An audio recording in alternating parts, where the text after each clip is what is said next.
방안에 대해서 이야기를 해보고자 합니다.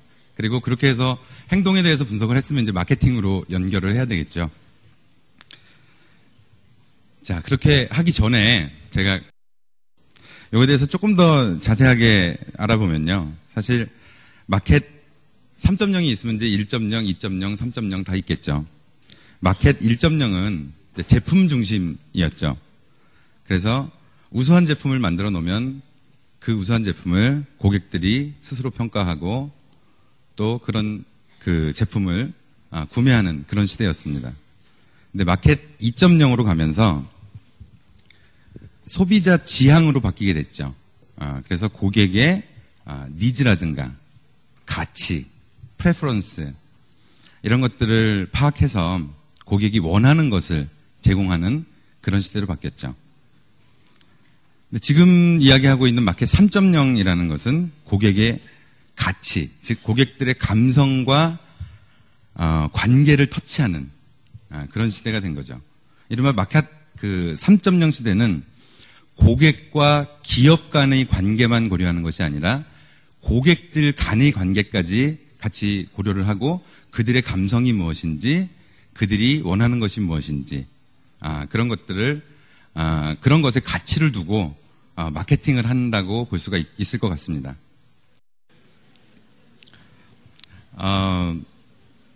필립 코틀러가 마켓 3.0에서 프로덕트 중심에서 고객 중심으로, 그리고 휴먼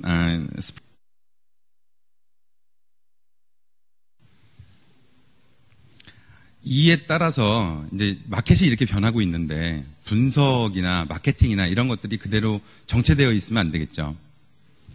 분석 또한 같은 방향으로 진화를 하고 있습니다.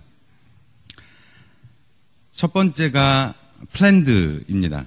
과거에 이제 농경사회였을 때는 농업의 어떤 생산량 같은 것들을 늘리기 위해서 실험계획법이라는 것을 중심으로 해서 R.A. 피셔가 인퍼런스 기반의 그런 그 분석을 하는 것이 주를 이뤘었습니다. 그런데 두 번째 그 패러다임의 시프트가 일어날 때는 데이터가 이제 관측되는 대로 데이터들이 쌓이게 되는 거죠. 그러다 보니까 내가 원하지 않던 데이터는 쌓이고 거기 안에 뭔가 좋은 것들이 있지 않겠느냐. 그래서 이제 데이터 마이닝이라는 것을 주축으로 해서 뭔가 분석을 하는 그런 시대가 왔었습니다. 이제는 고객 하나하나, 데이터 하나하나가 아니라 고객의 릴레이션, 이런 것들을 고려하는 그런 시대가 왔습니다. 그래서 전체적인 관점에서 관계에 포커스하는 그런 단계로 진화를 하고 있다는 것이죠. 그래서 이런 시대에서는 관측되는 데이터보다 좀 더 큰, 좀 더 많이 큰, 조금 큰이 아니라 많이 큰 그런 데이터들이 양산이 되고 있고, 그런 것들 요즘에 뭐 빅데이터다 뭐 이런 식으로 이제 정의를 하고 있습니다. 그래서 빅데이터 관점에서 어프로치를 해야 되지 않나 이런 생각을 해봅니다. 좀 아까 마케팅도 진화하고 있다고 말씀드렸었는데요. 마케팅 관점에서 한번 생각을 해보도록 하죠. 마케팅의 데이터 관점에서 먼저 보면 트랜잭션 데이터, 그 다음에 뭐 커스터머 싱글 뷰, 뭐 이런 것들을 지나서 이젠 온라인에 대한 비헤이비어, 그리고 센티먼트에 관련된 이런 데이터, 그러니까 소셜 데이터라고 볼 수 있죠. 뭐 관계에 관련된 데이터, 이런 데이터들이 양산이 되고 있고 그렇게 진화를 하고 있는 것이고요. 인사이트 관점에서도 과거에 뭐 커스터머 프로파일, 뭐 세그멘테이션, 프로펜서티 스코어, 뭐 이런 것들을 지나서 이제 소셜에 대한 인플루언스, 뭐 이런 것들로 진화를 하고 있다고 생각을 합니다. 고객과 인터랙션을 하는 방법도 과거에는 기업이 고객에게 일방적으로 어떤 메시지를 전달하는 그런 형태였다면 이제는 고객과 좀 더 인터랙티브하게 마케팅을 하고자 하거나 또 채널 자체가 디지털 채널로 이렇게 변모하고 있는, 그래서 리얼타임 대응이 필요한, 그리고 이 모든 것들을 조금 더 효율적으로 만들기 위해서 최적화가 필요한 이런 형태로 발전을 하고 있습니다. 그러면 이런 상황에서 우리는 어떻게 해야 될까요? 그냥 뭐 기존의 방법들을 그대로 유지하면서 이렇게 갈 것이 아니라 이제 다른 것들이 모두 진화하고 있기 때문에 우리도 진화해야 되겠죠. 자, 요런 키워드를 가지고, 해외 금융기관들이 어떤 일들을 했는지 한번 보도록 하시죠. 두 번째는 이제 통신 쪽 사례인데요. 두 번째는 일본에서 이제 두 번째로 큰 그 통신사입니다. 아까 말씀드렸던 세 가지 키워드 있었죠. 커스터머 DNA, 소셜 애널리틱스, 그 다음에 인핸스드 마케팅 프로세스.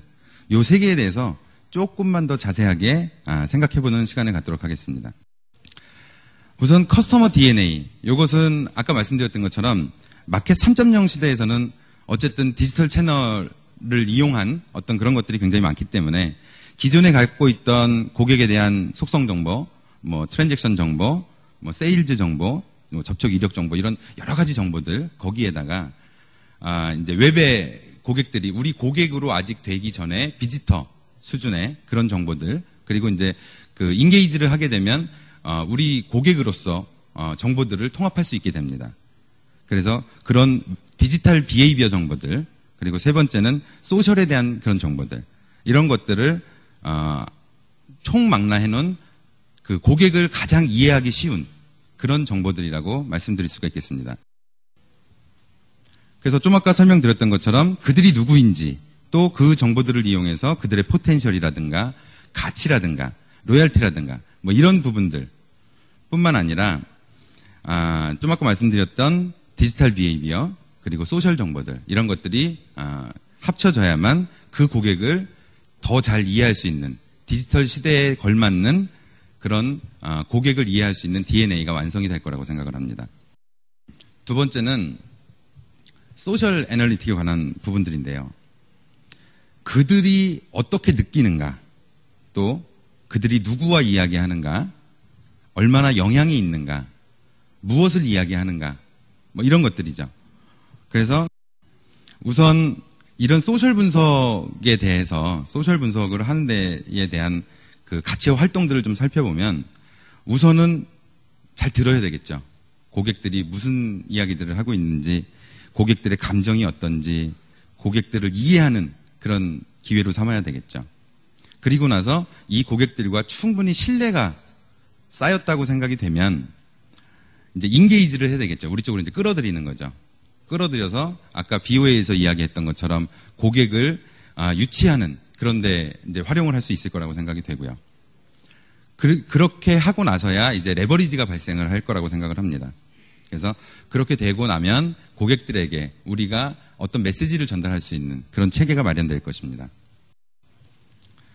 그럼 소셜 분석에 대한 예를 간략하게 한번 들어보도록 하겠습니다. 예를 들어 트위터에서 어떤 사람이 사람이 많지는 않았나요? 이렇게 트위팅을 했어요. 그랬더니 리트윗이 온 게 뭐 하루 휴가라서 뭐 어디를 다녀왔는데 삼바 리오 축제가 엄청 좋았습니다. 뭐 이렇게 이야기를 했어요. 그러면 여기에 있는 어떤 그런 그 문구들을 통해서 센티먼트 같은 것들을 좀 분석을 할 수가 있게 되는 거죠.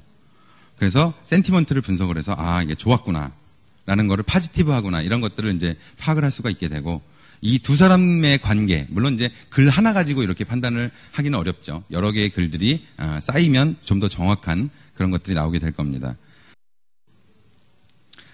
소셜 분석을 하는 프로세스입니다. 사실 요거 같은 경우에는 일단 웹에 있는 어떤 그런 정보들을 이제 크롤링해서 사용을 하는 거죠. 그래서 소스를 파인딩하고 그래서 다큐먼트를 익스트랙트 한 다음에 키워드를 아이덴티파이하고 그리고 어피니언을 애널라이즈하고 그리고 그 기타 뭐 텍스트 마이닝을 한다든가 이런 식으로 디스커버리를 수행을 하게 됩니다. 자, 요게 이제 저희 세스에서 제공하는 그 소셜 미디어 애널리틱스라고 하는 그 화면입니다. 여기 보시면 좌측 상단에 모니터링을 하고자 하는 대상 문구 같은 것들을 거기서 검색을 하실 수가 있어요. 그러면 실시간도 가능하고 뭐 하루치, 한 달치, 3개월치, 1년치 이런 것들을 이제 선택해서 보실 수가 있는데 얼마나 그것에 대해서 이야기하고 있는지를 좌측 상단에 보여줍니다. 이제 볼륨에 해당이 되겠죠. 컨버세이션 센터라는 쪽으로 넘어가게 됩니다. 그래서 여기에서 실시간적으로 대응을 하실 수가 있게 되는 거고요. 그리고 또 한 가지는 이제 인플루언서들을 관리하는 화면입니다. 그래서 뭐 트위터나 페이스북이나 이런 쪽에서 좀 그 영향력이 있는 사람들, 그러니까 인플루언스 스코어에 따라서 영향력이 있는 사람들 순으로 상위부터 보여주게 되고요. 자, 세 번째는 이제 마케팅 프로세스에 대한 인핸스먼트 부분인데요. 마케팅 프로세스, 지금 하고 있는 건 그럼 잘 못하고 있는 거냐? 뭐 그런 것은 아니죠. 여기에 뭔가 새로운 정보 영역들이 추가됐기 때문에 우리가 더 추가적으로 할 수 있는 부분들이 무엇인가를 고민해 보자는 겁니다. 우선 첫 번째로 할 수 있는 게 이제 소셜 마케팅이겠죠. 우리가 과거에 고객에 대한 어떤 그런 관계에 대한 정보를 몰랐을 때는 소셜 마케팅을 하기가 어려웠습니다. 그렇지만 이제는 그런 관계에 대한 정보를 확인할 수 있기 때문에 소셜 마케팅이 가능해지게 되는 거고요. 두 번째로는 그냥 일반적으로 일어날 수 있는 그런 행동 기반의 그런 이벤트 마케팅이 아니라 디지털 행동 기반의 이벤트 마케팅이 가능해졌다라는 것이고요. 그리고 이 두 개의 정보 영역을 커스터머 DNA로 포함을 시켰기 때문에 과거에 했던 타겟 마케팅조차도 좀 더 효율적인 그런 타겟 마케팅을 할 수 있을 거라고 생각이 됩니다. 우선 소셜 마케팅부터 한번 생각을 해보시죠. 소셜 마케팅이라는 것은 그 조금 비유를 한번 해볼까요? 우리 그 민족 명절에 식구들이 모여서 어떤 놀이를 제일 많이 하십니까?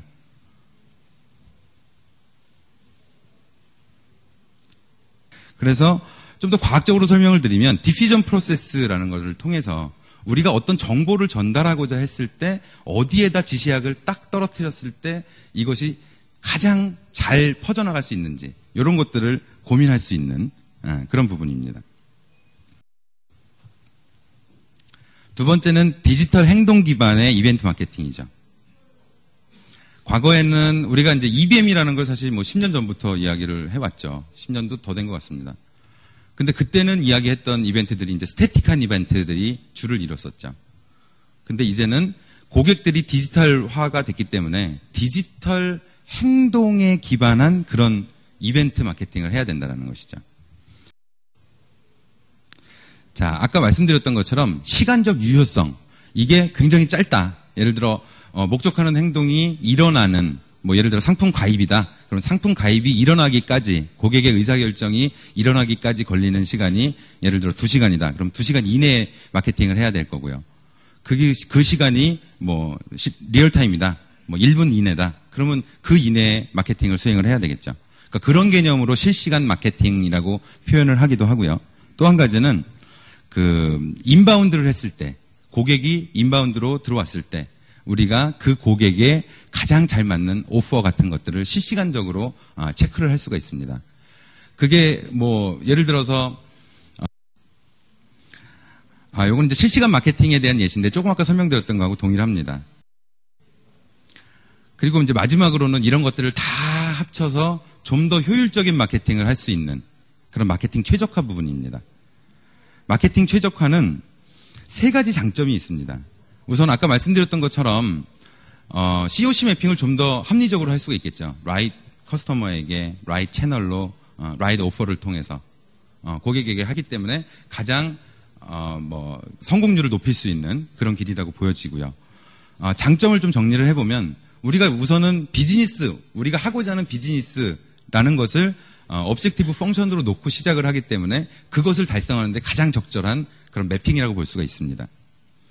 두 번째는 미리 시나리오 같은 것들을 만들어 놓을 수가 있어요. 그래서 외부 환경의 변화라든가 그 다음에 규제의 변화라든가 뭐 이런 것들을 이런 것들에 상응하는 그런 시나리오를 미리 만들어 놓음으로써 선제적인 대응이 가능하다라는 것이죠.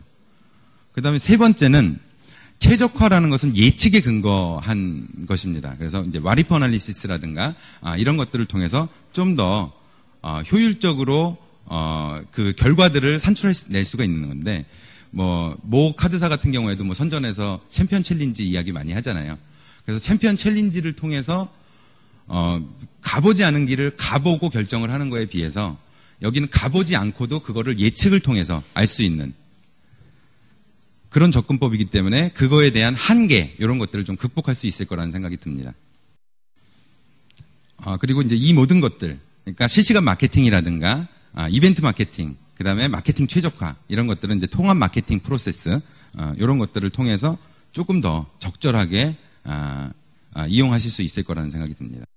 자, 마지막 그 정리하는 장표입니다. 지금까지 제가 3가지 키워드들을 계속 말씀드렸습니다. 커스터머 데이터에서 커스터머 DNA로 가야 되느냐? 정말 가야 되느냐? 정말 가야 됩니다. 왜냐하면 고객 자체가 디지털화 되고 있다는 데에 포커스를 하셔야 될 겁니다. 고객 행동은 우리가 고객의 행동을 측정하기에 가장 좋은 채널이 디지털 채널이라고 말씀드릴 수가 있습니다. 그렇기 때문에 그런 것들을 통해서 고객을 계속해서 이해하려고 노력해야 되고 그냥 넘겨서 없애면 안 되고 그거를 캐피탈라이즈 해야 된다라는 부분이죠. 그래서 향후에는 고객을 이해하는 필수적인 요소가 될 거라고 생각을 합니다. 두 번째는 그런 것들을 하기 위해서 소셜 애널리틱이 과연 필요한 거냐, 그거를 기반으로 한 커스터머 인사이트가 필요한 거냐. 시대가 그렇게 바뀌었기 때문에 이제는 과거에 있는 트랜잭션 데이터만을 가지고 우리가 그 고객을 평가하고 그 고객을 이해하려고 노력하는 것은 무리가 있다는 것이죠. 그래서 반드시 소셜 애널리틱이라는 방법을 통해서 고객에 대한 인사이트를 도출해야 된다는 거죠. 과거에는 뭐 ECRM이니 이런 형태로 해서 이런 것들을 하려는 노력을 해왔습니다만은 기존 CRM과의 연계가 잘 되지 않아서 따로 놀았던 거죠. 그러니까 관심받는 영역이 다르다는 거죠. 그 다음에 세 번째는 소셜 마케팅이라든가 디지털 행동 기반의 이벤트 마케팅이라든가 이런 부분들을 통해서 그 타겟 마케팅, 그러니까 커스터머 DNA를 이용한 타겟 마케팅을 좀 더 고도화시켜야 되고 그 다음에 마케팅 최적화를 통해서 우리가 가지고 있는 자원들을 좀 더 효율적으로 활용해야 된다는 것이죠.